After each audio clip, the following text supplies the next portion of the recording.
করে দিন।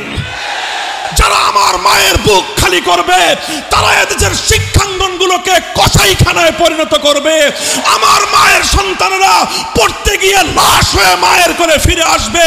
এমন ছাত্র রাজনীতি আমরা দেখতে চাই না। আপনার লজ্জা পান না? আমাদের লজ্জা জানাতে হয়ে যায়। শেখ হাসিনা আপনার লজ্জা নাই। আমরা লজ্জার রাস্তায় বের হতে পারি না। লজ্জায় মাথা নত হয়ে গেছে। এরকম বিড়ালের মতো বাঁচতে চাই না, শিয়ালের মতো বাঁচতে চাই না, বাঘের মতো একদিন বাঁচবো। এই বিচার ব্যবস্থার প্রতি আমরা ধিক্কার জানাই। সেই বিচার ব্যবস্থা একটি ঘটনার বিচার করতে 30 বছর নেয়। এই বিচার ব্যবস্থার প্রতি আমরা ধিক্কার জানাই। সেই বিচার ব্যবস্থা মানুষের অধিকারকে রক্ষা করতে পারে না। এখনো সে কোনো কিছুই বলেনি। একের পর এক ধর্ষিত হচ্ছে বোনেরা। আমরা কি এই জন্য জন্মেছি? আমাদের ঘরে ঘরে প্রত্যেকটা মা বোনকে প্রতিবাদী হয়ে উঠতে হবে।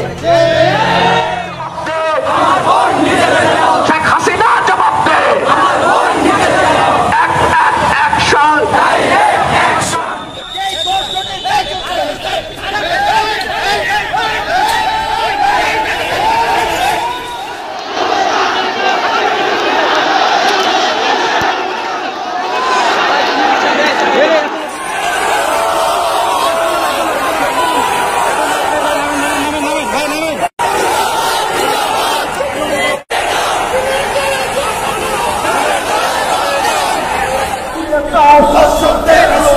ক্ষমতায়ন ধর্ষণ একসাথে চলে না, একসাথে চলে না।